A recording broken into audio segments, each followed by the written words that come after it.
ओम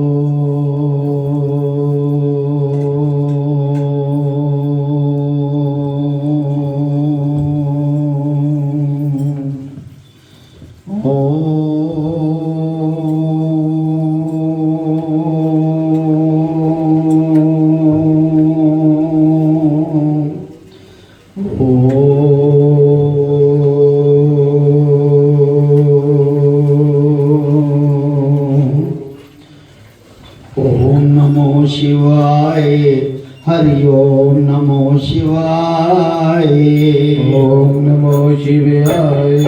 हरि ओम नमो शिवाय। ओम नमो शिवाय। हरि ओम नमो शिवाय। ओम नमो शिवाय। हरि ओम नमो शिवाय। ओम नमो शिवाय। ओम नमो शिवाय। ओम नमो शिवाय। ओम नमो शिवाय। ओम नमो शिवाय। ओम नमो शिवाय। ओम नमो शिवाय। ओम नमो शिवाय। ओम कलिं कृष्णाय नमो। ओम कलिं कृष्णाय नमो। ओम कलिं कृष्णाय नमो। ओम कलिं कृष्णाय नमो। ओम कलिं कृष्णाय नमो। ओम कलिं कृष्णाय नमो। ओम कलिं कृष्णाय नमो। ओम कलिं कृष्णाय नमो। ओम कलिं कृष्णाय नमो। ओम कलिं कृष्णाय नमो। ओम नमो भगवते वासुदेवाय। ओम नमो भगवते वासुदेवाय। ओम नमो भगवते वासुदेवाय। ओम नमो भगवते वासुदेवाय। ओम नमो भगवते वासुदेवाय। ओम नमो भगवते वासुदेवाय। ओम नमो भगवते वासुदेवाय। ओम नमो भगवते वासुदेवाय। बोल सगुरुदेव महाराज महाराज की जय। बोल शंकर भगवान भगवान की की। जय। परम पूजनीय महात्मा महात्मा ज्ञानगिरी महाराज की जय। बोल सियापति रामचंद्र महाराज की। जय। पवन सुत हनुमान की। जय। बोल राधा कृष्ण भगवान भगवान की जय। बोल गीता माता माता की जय। बोल गंगा जमुना सरस्वती माता की जय। बोल माघ महात्म मातम की जय।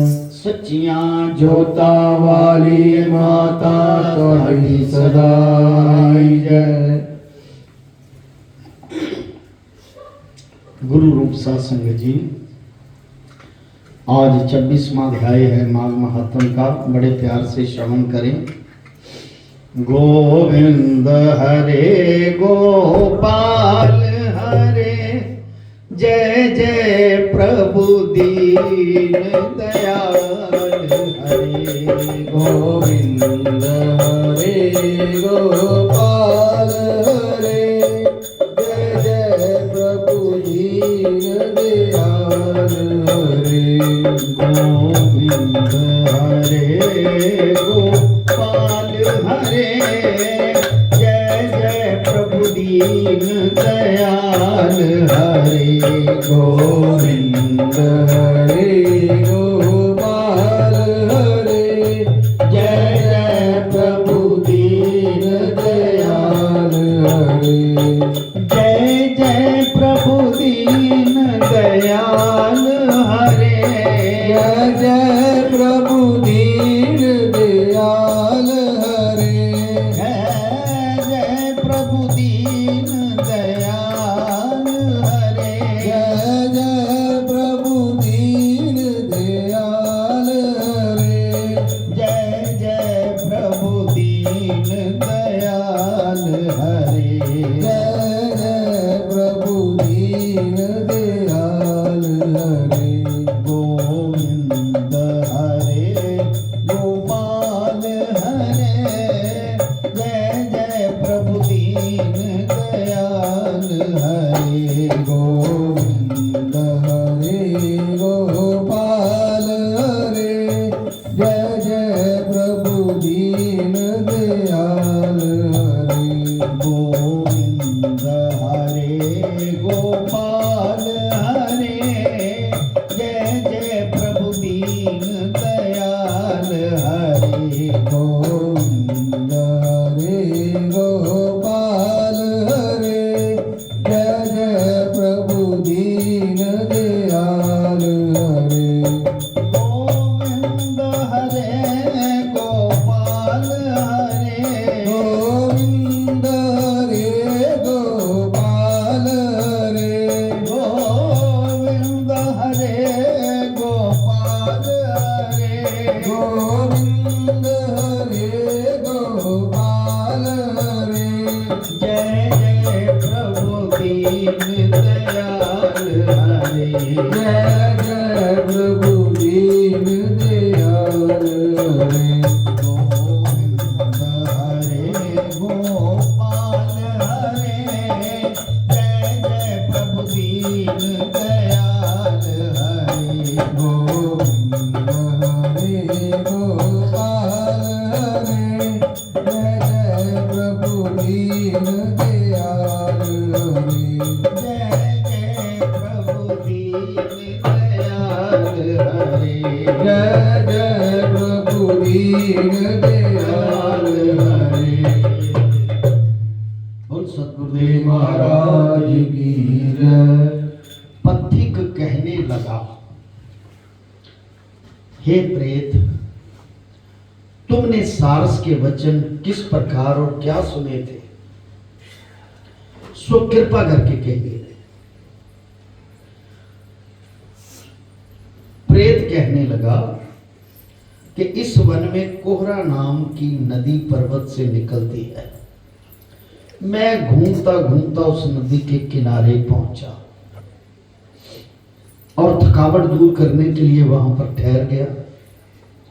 उसी समय लाल मुख और तीखे दांतों वाला एक बड़ा बंदर वृक्ष से उतरकर जल्दी से वहां पर आया, जहां पर एक सारस सोया हुआ था। उस चंचल बंदर ने कई एक पक्षियों को देखकर उस सोए हुए सारस को दृढ़ता से पैरों से पकड़ लिया। बंदर ने उस सारस को, और तो सब पक्षी उड़कर यहां से चले गए वहां से, परंतु साहस जो सारसी भयभीत होकर विलाप करती हुई, सारस की पत्नी भयभीत डर के विलाप करती हुई वहां ही रुक गई। नींद के दूर होने तथा भय से नेत्र खोलकर सारस ने बंदर को देखा और मधुर वाणी से कहने लगा, हे बंदर, तुम बिना अपराध मुझको क्यों दुख देते हो? मेरा तेरा कोई लेन देन नहीं, तुम मुझे क्यों दुख देते हो? इस संसार में राजा भी केवल अपराधियों को ही दंड देता है। तुम जैसे श्रेष्ठ प्राणी किसी को पीड़ा नहीं देते। हम अहिंसक और दूसरे के कामों को नहीं देखते। जल की काई खाने वाले हैं हम, आकाश में उड़ने वाले, वन में रहने वाले, अपनी स्त्री से प्रेम करने वाले, दूसरों की स्त्री को त्यागने वाले, दूसरों की बुराई से दूर रहने वाले, चोरी ना करने वाले की संगत से वर्जित, किसी को कष्ट ना देने वाले। सो इस प्रकार मुझ निरपराधी को बंदर छोड़ दो। हे बंदर, मैं तुम्हारे पहले जन्म के सब वृतांत कहता हूं। वो शंकर भगवान की जय। श्री राम जय राम जय जय राम। श्री राम जय राम जय जय राम। श्री राम जय राम जय जय राम। श्री राम जय राम जय जय राम। श्री राम जय राम जय जय राम।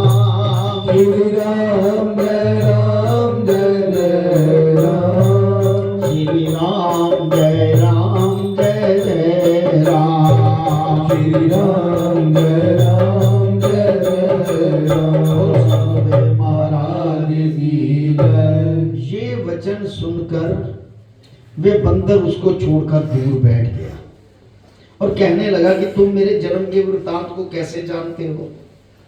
तुम अज्ञानी पक्षी और मैं वन में घूमने वाला हूं। सारस कहने लगा कि मैं अपनी जाति की समृद्धि के बल से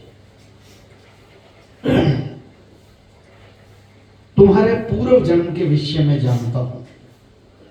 पूर्व जन्म में तुम विंध्या पर्वत के राजा थे। उस बंदर को कह रहा है सारस, तुम राजा थे पूर्व जन्म में, और मैं तुम्हारे कुल का पुरोहित था, पूज्य पुरोहित। तुम राजा होकर अपनी प्रजा की पीड़न रूपी अग्नि की ज्वाला से पहले ही तप चुके थे। पहले तुम कुंभी पाक नरक में डाले गए। तुम्हारे शरीर को नरक में 3000 वर्ष बीत गए। उस बंदर को कह रहा कि ऐसा ऐसा तुम पहले भी बहुत अपनी प्रजा को राजा होते हुए बहुत तंग करते थे। कुंभी नरक पाक में डाले गए। तुम्हारे शरीर को नरक में 3000 वर्ष बीत गए। फिर नरक से निकलकर बचे हुए पापों के कारण तुम बंदर की योनि में आए हो। अब राजा तो मनुष्य होता है, अगर वो पाप कर्म करे तो वो भी 84 दोबारा भोगेगा। जरूरी नहीं कि उसको मनुष्य ही जन्म मिले। पूर्व जन्म में तुमने ब्राह्मण के भाग से लूट कर बलपूर्वक फल खाए थे। उसका ये भयंकर फल हुआ कि तुम वानर और वनवासी हुए, यानी कि वन के फल खाकर वानर हुए। प्राणी अश्वमेध अवश्यमेव अपने किए हुए कर्मों को भोगता है। जो भी कर्म हम करते हैं उसको हमें भोगना ही पड़ेगा। अगर भावना शुद्धि से ईश्वर की शरण में हो तो ही एक प्रायश्चित, एक माध्यम है आपका। इसको देवता भी नहीं हटा सकते। इस प्रकार मैं सारस का जन्म लेकर भी अज्ञान से मोहित नहीं हुआ। मुझे ज्ञान था और अज्ञान मुझे ढांप नहीं सका, इसलिए मुझे पिछले जन्म की याद थी। इतना कथा सुनकर वानर कहने लगा कि यदि ठीक ही जानते हो तो बताओ तुम पक्षी कैसे हुए, सारस कैसे हुए। सारस कहने लगा कि मेरी दुर्गति का कारण भी सुनो। तुमने नर्मदा नदी के किनारे पर सूर्य ग्रहण के समय बहुत से ब्राह्मणों के निमित्त 100 ढेर अन्न के दान किए थे। मैंने पुरोहिताई के मद से थोड़ा सा ब्राह्मणों को दिया, थोड़ा दिया, तो मैं तो पुरोहित हूं, मैं भी, और बाकी सब मैं आप ले गया, लालच कर लिया। लोगों को थोड़ा जा प्रसाद देता, बाकी आप खा लिया, लालच कर गया मैं। प्रसाद तो इतना भी मिल जाए वो अमृत समझो, मैं सारा खा गया हूं। इन ब्राह्मणों के द्रव्य का अपहरण करने के पाप से, जो ब्राह्मणों की दक्षिणा थी, मैं तो तुम्हारा पुरोहित था ना, थोड़ी सी दक्षिणा देने के कारण और बाकी खुद लेने के कारण ब्राह्मणों के द्रव्य का अपहरण करके पाप से मैं पहले काकल सूत्र नरक में कीड़ा हुआ। फिर रक्त कर्दम नरक में जहां जहां बड़े बड़े कीड़े थे, और रक्त तथा पीप से भरा हुआ नाभि तक नीचे सिर और ऊपर पैर किए हुए पीप चाटता हुआ उस दुर्गंध वाले नरक के कीड़ों आदि से काटा जाकर 3000 वर्ष तक उस यातना को भोगता रहा। अब देखो गलत कर्म की कितनी, अभी मन में दुर्बुद्धि आई है, अभी ना किसी को मारा ना पीटा, जो उनका हक बनता था उनको ना देकर खुद खाया है। आजकल तो हमारे ब्राह्मण लोग पता है क्या करते हैं यार, जो हम ज्योतिषियों को भी कहते हैं तुम्हारी कमीशन दे देंगे, तुम उनसे इतना पैसा मांग लेना, तुम हरी कमीशन दे देंगे। आजकल सौदे होते हैं इस बात के। अब देखो ये कहां जाकर बात जाती है। ब्राह्मण का एक ही धर्म है कि आप अच्छे कर्म करो, किसी के निमित्त, किसी के कल्याण निमित्त, आशीर्वाद निमित्त आप ब्राह्मण इसीलिए बने हो। दक्षिणा आपका हक है, जो यथाशक्ति उसके पास है वो आपको दे। कोई गरीब है, कोई अमीर है, तब कल्याण है। ब्राह्मण को भी सजा सबको होती है।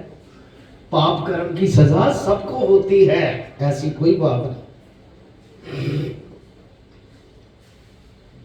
श्री राम जय राम जय जय राम, श्री राम जय राम जय जय राम, श्री राम जय राम जय जय राम, श्री राम जय राम जय जय राम, श्री राम जय राम जय जय राम, श्री राम जय राम जय जय राम, श्री राम जय राम जय जय राम, श्री राम जय राम जय जय राम। सतगुरुदेव महाराज की जय। कहते उस यातना को 3000 वर्ष तक मैं भोगता रहा, मैं नरक के दुख का वर्णन नहीं कर सकता। फिर नरक की यातना से मुक्त होकर ये सारस का जन्म पाया, क्योंकि पूर्व जन्म में अपनी बहन के घर से कांसे का बर्तन चुराया, क्या का बर्तन चुराया था। इसको मैंने एक जुआरी को दिया, इसी से मैं सारस योनि में आया। ये मेरी स्त्री सारसा हुई। ये सब मैंने तुमसे कर्म फल कहा, अब भविष्य की बात भी सुन लो। अब मैं, तुम और ये मेरी स्त्री भी हंस होंगे। अगला जन्म हम तीनों का हंस का होगा। बंदर को सुना रहा है सास कि अगला जन्म मेरी स्त्री का, मेरा और आपका हंस का होगा।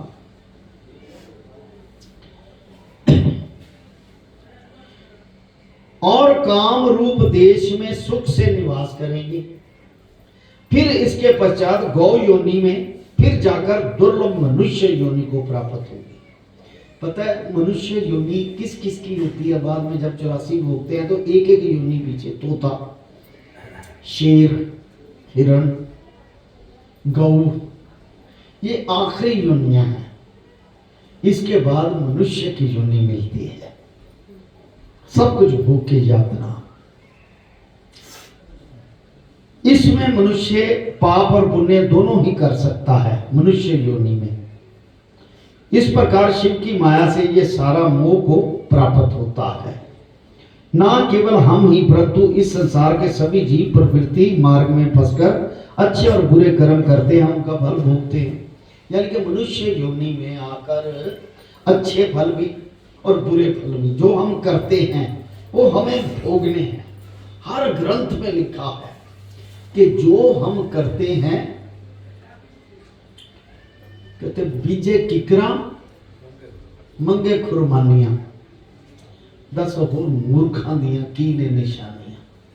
किक्कर बीजा है तो कांटे ही मिलेंगे, किक्कर ही मिलेगा। इस प्रकार सब प्राणियों को धर्म का सेवन करना चाहिए। देवता, असुर, मनुष्य, व्याघ्र, कीड़े मकोड़े सभी से ये कंटक रूपी मार्ग नहीं छूटता। केवल वेदांत जानने वाले योगी ही इस मार्ग से बच सकते हैं। वेदांत जानने वाले योगी कौन हो? आप सभी आ रहे हो, बात सुन रहे हो, कथा सुन रहे हो और ईश्वर के चरणों में बैठे हो, कीर्तन, सत्संग, भजन सब कर रहे हो।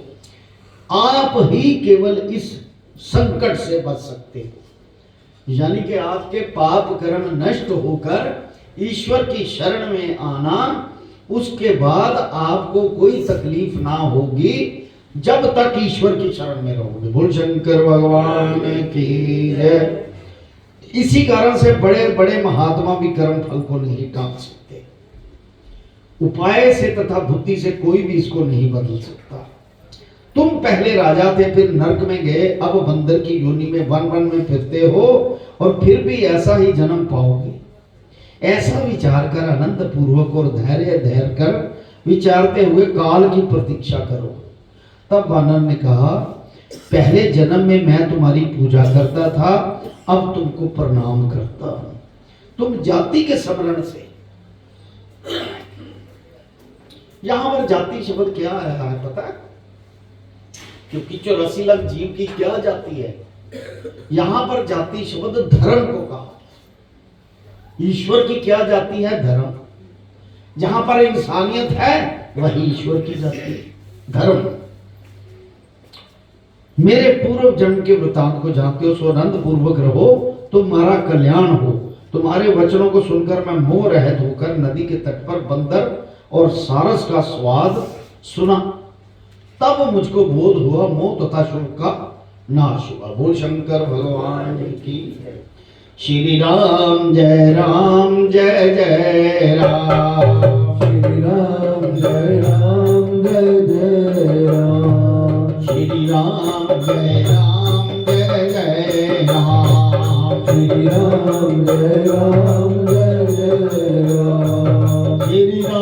जय जय राम। श्री राम जय जय राम। श्री राम जय जय राम। श्री राम जय जय राम।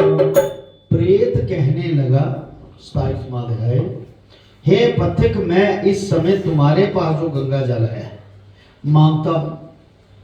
उस प्रेत ने कहा जो गंगा जल है वो मैं मांगता हूं, क्योंकि मैंने इसका बहुत कुछ महात्म सुना है। मैं इस पर्वत पर गंगा जल का बड़ा अद्भुत आश्चर्य देखा, इसलिए ये जल मांगता हूं, क्योंकि मैं प्रेत योनि में अति दुखी हूं।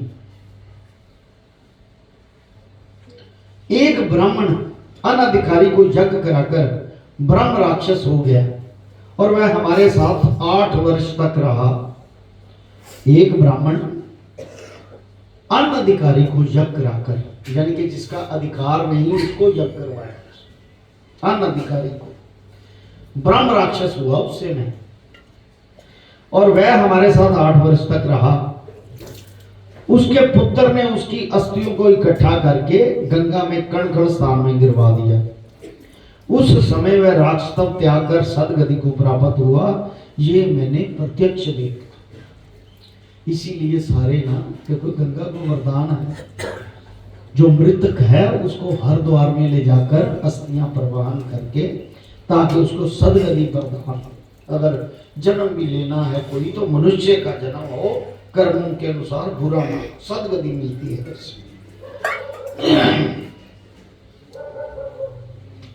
ये मैंने प्रत्यक्ष देखा, इसलिए मैंने तुमसे प्रार्थना की है। मैंने पहले जन्म में तीर्थ स्थानों में बड़े बड़े दान लिए थे और उनका प्रायश्चित नहीं किया था। इसी से मैं हजारों वर्ष तक इस प्रेत योनि, जिसमें अन्न और जल मिलना अति दुर्लभ है, दुख पा रहा हूं। प्रेत योनि में ना अन्न मिलता है ना जल, बस केवल सुगंधी से तृप्त होना पड़ता है प्रेत योनि में। इस योनि में मुझको हजारों वर्ष बीत गए। इस समय आप जल देकर मेरे प्राणों को जो कंठ तक आ गए हैं बचाओ। कुष्ठ आदि रोग से भी मनुष्य प्राणों को त्याग करने की इच्छा नहीं करता। देव द्युति कहने लगे कि ऐसे उस प्रेत के वचन सुनकर वह ब्राह्मण बड़ा विस्मित हुआ और अपने मन में विचारने लगा कि संसार में पाप और पुण्य के फल अवश्य ही भोगने पड़ते हैं। चाहे पाप किया या पुण्य किया भोगने पड़ेंगे। देव दानव मनुष्य कीड़े मकोड़े भी रोगों से पीड़ित होते, बीमारियों से पीड़ित होते। बाल तथा वृद्धों को मरना, अंधा तथा कुबड़पन, ऐश्वर्य, दरिद्रता, पांडिताई तथा मूर्खता, सब कर्मों से, जो जो अच्छे कर्म बुरे कर्म, उन्हीं के कारण उसका उनको योनि मिलती है और फल मिलता है। केवल कोई चारा नहीं भक्ति के अलावा हमारे पास कि हम उन योनियों से छूट जाएं। इस कर्म भूमि में जिन्होंने न्याय से धन इकट्ठा किया वे धन्य हैं, यानी कि हलाल की कमाई, ईमानदारी की कमाई जिन लोगों ने खाई वो धन्य है। ये सुनकर प्रेत गदगद वाणी से बोला, हे पथिक, मैं जानता हूं कि आप सर्वज्ञ हैं। आप मुझको, ये प्रेत को देवदूती सुना रहे हैं, सारी सार स्वास की जितनी बंदर की कथा थी वो सुना रहे हैं। आप मुझको जीवन का आधार जल इस प्रकार दो जैसे मेघ चातक को देता है। चातक एक ऐसा पक्षी है, वो 1 साल पूरा बारिश उसका दिव्य बूंद के लिए तरसता है। उसकी कलगी जो होती है ना, वो उसमें 1 बूंद पड़ती है तो पूरा साल उसी से तृप्त रहता है, पूरा साल उसको पानी नहीं मिलता, एक बूंद के लिए साल भर तरसता रहता है, उसका इंतजार करता रहता है, ये बूंद नहीं, साल निकाल देता है। तब पथिक कहने लगा है प्रेत, मेरे माता पिता भृगु क्षेत्र में बैठे, मैंने उनके लिए मैं जल लाया। वो देव देवती महाराज कहते, अब बीच में तुमने गंगा के संगम का जल मांग लिया, अब मैं इसी धर्म संदेह में पड़ गया कि क्या करूं। मैं यज्ञों को इतना नहीं मानता जितना प्राण रक्षा को मानता हूं। कहते यज्ञ तो चलो फिर भी हो जाएगा, लेकिन इसके प्राण ना बचे तो गंगा जल मांग लिया। इसी धर्म के संदेह में पड़ गया, क्या करूं। इसलिए प्रेत को जल देकर तृप्त करके माता पिता के लिए फिर जल लाऊंगा। लोमस जी कहने लगे कि इस प्रकार उस पथिक ने गंगा जमुना के संगम का जल उस प्रेत को दिया। उस प्रेत ने प्रीति पूर्वक जल को पिया। उसी समय वह प्रेत शरीर को छोड़कर दिव्यधारी हो गया। बोल शंकर भगवान की। केरल कहने लगा कि बिंदु मात्र गंगा जल में वह प्रेत मुक्त हो, एक बिंदु मात्र गंगा जल से वो मुक्त हो गया, वो प्रेत योनि से। हम समझते हैं कि ब्रह्मा जी भी इस जल के गुण का वर्णन नहीं कर सकते, नहीं तो महादेव जी इस जल को मस्तिष्क पर क्यों धारण करते। गंगा जल अपने मस्तिष्क पर धारण क्यों करते पूरी गंगा को। इस संसार में जो मनुष्य काया वाचा और मनसा से, काया मतलब शरीर से, इसको पवित्र आदि करके, मनसा से मन से और वचनों से, काया मनसा और वाचा और मनसा के पापों से रंग गए हैं जो, वह गंगा जल के बिना नहीं धुलते। यानी कि पापी भी गंगा जल के बिना उनका उद्धार नहीं। गंगा जल के सेवन से मुक्ति सदा सन्मुख खड़ी रहती है। मुक्ति कहती है मैं खड़ी हूं तेरे लिए, आप गंगा स्नान करो, गंगा जल लो। जिसके जल को स्पर्श करते ही प्रेत तत्व को छोड़कर मुक्ति को प्राप्त होते हैं। जो गंगा स्नान करता है वह वैष्णव पद को प्राप्त होता है। यदि संबंध लोग जल से तर्पण करें तो नरक में रहने वाले भी पितर लोग स्वर्ग में चले जाते हैं। संबंधी लोग, रिश्तेदार जो नरक में पड़े हैं उनका तर्पण कर दें तो नरक में रहने वाले पितर लोग स्वर्ग में चले जाते हैं और स्वर्ग में रहते हुए ब्रह्म तत्व को प्राप्त होते हैं। गंगा जल के समान और कोई मुक्ति का साधन ही नहीं। बोल शंकर भगवान की जय। भगवान शंकर, देखो बड़ी फतेह की बात है, भगवान शंकर जी की जटा में गंगा और साधु संत ऋषियों के पांव में गंगा, कितनी बड़ी बात है। ऐसा किसी विद्वान ने कहा है कि साधु संत अगर आपके घर में कोई मेहमान बन के आता है तो सबसे पहले उनके चरण धो, खाना खिलाओ, चरण धो। वो जो चरण की चरणामत है, ऐसा कहा जाता है, वो पूरे घर में उसका छिड़काव कर दो तो आपके घर में कोई दोष नहीं रहता। बोल शंकर भगवान की। उसके चरणों को धोकर, अब साधु संत वो गंगा के समान है, उनकी चरण जो है, उनका जल जो है धोकर, यानी कि गंगा भी उनके चरणों में रहती है। साधु संत ने, उनकी कितनी तपस्या होगी साधु संतों ऋषियों की, और जिसके घर में आए हैं उनके कितने भाग खुले हैं। बोल शंकर भगवान की। जिसके जल के स्पर्श करते ही प्रेत तत्व को छोड़कर मुक्ति को प्राप्त होते हैं। जो गंगा स्नान करता है वह वैष्णव पद को पाता है। यदि संबंधी लोग जल से तर्पण करो तो नर्क में रहने वाले पितर लोग भी स्वर्ग में चले जाते हैं और स्वर्ग में रहते हुए ब्रह्म तत्व को प्राप्त होकर गंगा जल के समान और कोई मुक्ति का साधन है ही नहीं। वह प्रेत वहां से चला गया और एक मास में जब माघ मास आया तो उसने सुने हुए प्रयाग महात्म के अनुसार गंगा जमुना के संगम पर स्नान करके पिशाच शरीर को धारण कर भक्ति पूर्वक नारायण की स्तुति करता हो। अब देखो, केवल गंगा स्नान से नहीं, कहता भक्ति पूर्वक नारायण की भक्ति करता हो।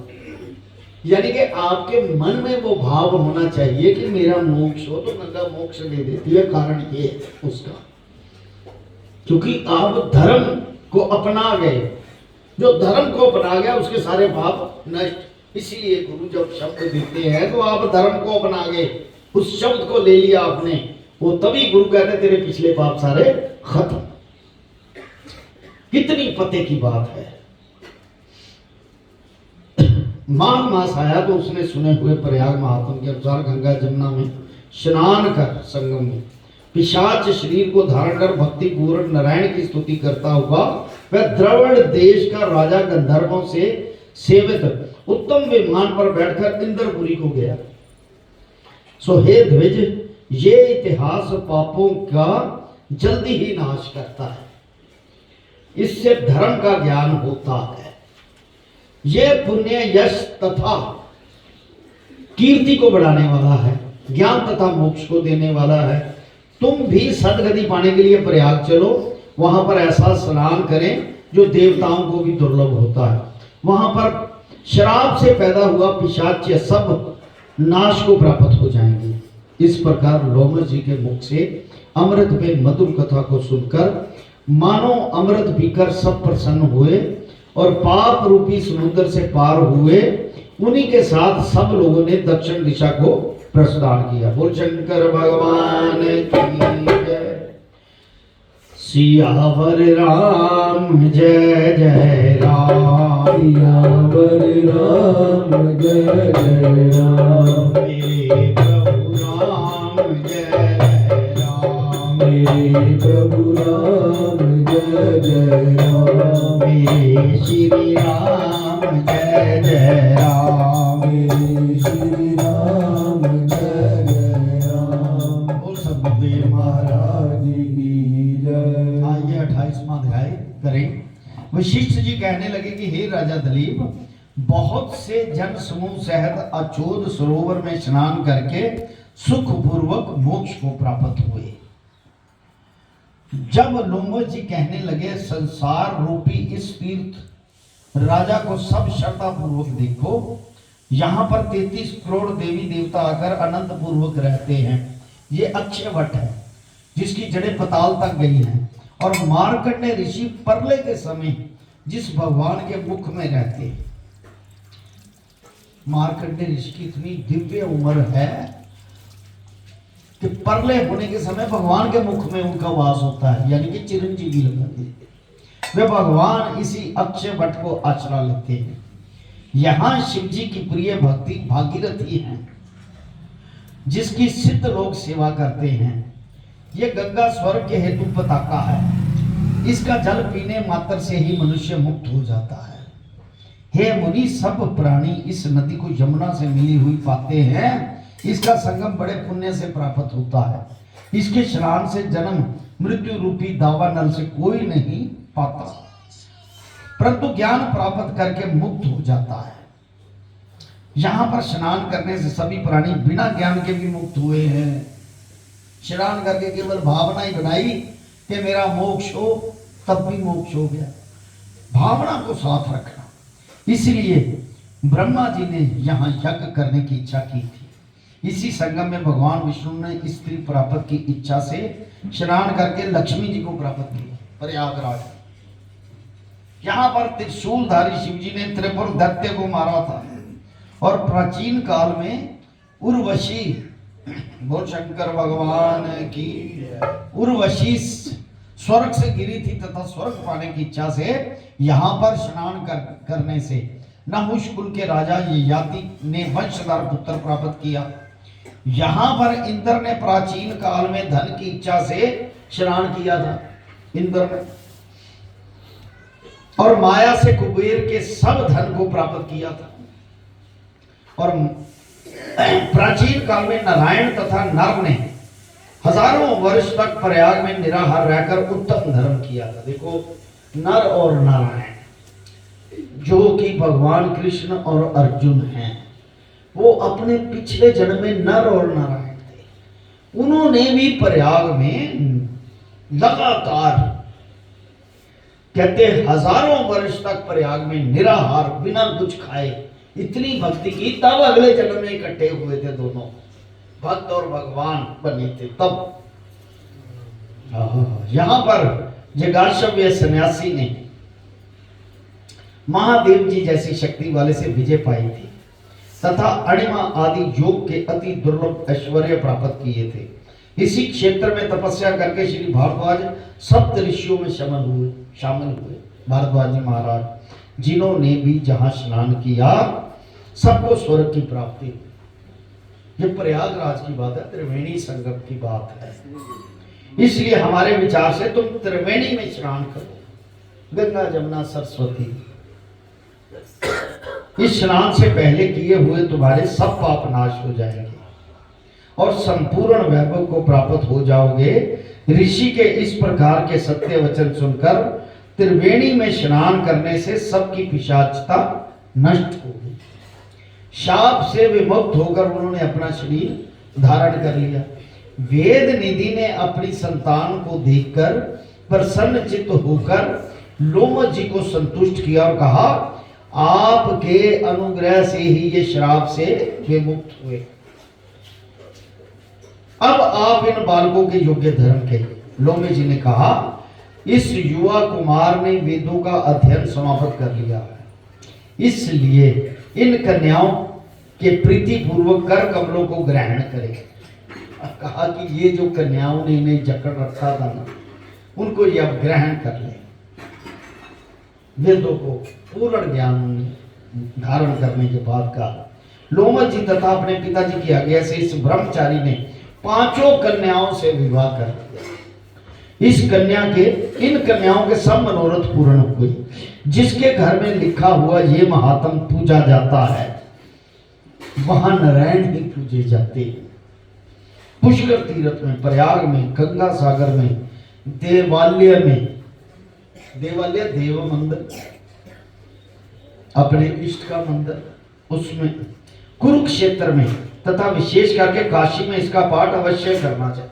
यानी कि जो स्थान बताए ना, पुष्कर, प्रयागराज, गंगा सागर, देवालय, कुरुक्षेत्र तथा विशेष करके काशी में इसका पाठ जरूर करना चाहिए। पुष्कर तीर्थ में ग्रहण के अवसर पर इसके पाठ का दुगना फल मिलता है और मरने पर वैष्णव पद को प्राप्त होता है। माघ व्रत उद्यापन विधि, तरीका क्या है इसका? माघ मास में पूर्णिमा को प्रातः काल गंगा जमुना सरस्वती के संगम में या किसी भी नदी में स्नान करके एवं पवित्र होकर उसी क्षेत्र में एक मंडप बनाकर उसमें भगवान विष्णु की स्थापना करें। ब्राह्मण को बुलाकर गौरी शंकर, गौरी गणेश तथा नवग्रह की स्थापना करके सत्यनारायण भगवान का पूजन करें, जैसे आप सब लोगों ने किया ब्राह्मण द्वारा, और कथा श्रवण करें। माघ मास की कथा भी आपने सुनी। तत्पश्चात एक वेदी बनाकर वेदी के पश्चिम भाग में बैठकर तिल, चावल, जौ, गुग्गल तथा घी का हवन करें। आपने शुरू में ये सारा कुछ किया है, हवन भी किए। तदुपरांत ब्राह्मणों का वर्ण करें, यानी कि उनको दक्षिणा इत्यादि दीजिए। बाद में सर्वतोभद्र चक्र बनाकर ब्रह्म आदि देवताओं का पूजन करके वहां कलश के ऊपर स्वर्ण की लक्ष्मी विष्णु की प्रतिमा की स्थापना करें। वो भी आपने की, कलश की स्थापना की। चलो स्वर्ण तो नहीं दे सकते कलयुग में, जैसी यथाशक्ति जो भी पत्थर, पुष्प, वस्त्र आदि जो मौली के रूप में गुड़, नैवेद्य, पान आदि दान किए, वो सब आपने किया। इंद्र विष्णु रीति मंत्र से आवाहन करके पुष्प सूक्त के मंत्रों द्वारा षोडशोपचार पूजन करें, वो भी आपने किया। और पलंग के साथ 5 वस्त्र को तथा ब्राह्मण को लोटा, धोती, अगोचा, छाता, खड़ाऊ, आसन, माला, जनेऊ, जोड़ा और स्वर्ण मुद्रा, तिल आदि का दान जो भी आपसे यथाशक्ति होते, गौ दान करके विसर्जन करें। अब कहाँ गौ दान होता है? यानी कि यथाशक्ति। इसके पश्चात कीर्तन, गीत, वाद्य आदि मंगल गान और उत्सव मनाए तथा यथाशक्ति ब्राह्मणों को भोजन कराए और यथाशक्ति उनको दक्षिणा मिले।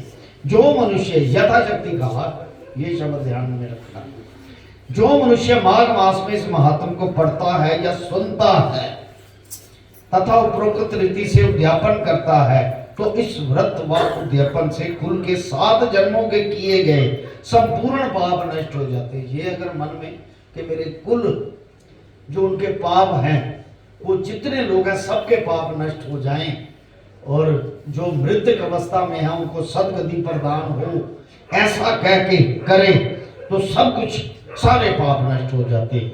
उस मनुष्य को सुख, संतति एवं सौभाग्य प्राप्त होते हैं तथा सकल मनोरथ सिद्ध हो जाते हैं। बोल सतगुरुदेव महाराज की जय। ओम नमो शिवाय, हरि ओम नमो शिवाय। ओम नमो शिवाय, हरि ओम नमो शिवाय। ओम नमो शिवाय, हरि ओम नमो शिवाय। ओम नमो शिवाय, हरि ओम नमो शिवाय। ओम नमो शिवाय। ओम नमो शिवाय। ओम नमो शिवाय। ओम नमो शिवाय। ओम नमो शिवाय, हरि ओम नमो शिवाय। ओम नमो शिवाय, हरि ओम नमो शिवाय। ओम कलिं कृष्णाय नमो। ओम कलिं कृष्णाय नमो। ओम कलिं कृष्णाय नमो। ओम कलिं कृष्णाय नमो। ओम नमो भगवते वासुदेवाय। ओम नमो भगवते वासुदेवाय। ओम नमो भगवते वासुदेवाय। ओम नमो भगवते वासुदेवाय। ओम नमो भगवते वासुदेवाय। ओम नमो भगवते वासुदेवाय। ओम नमो भगवते वासुदेवाय। ओम नमो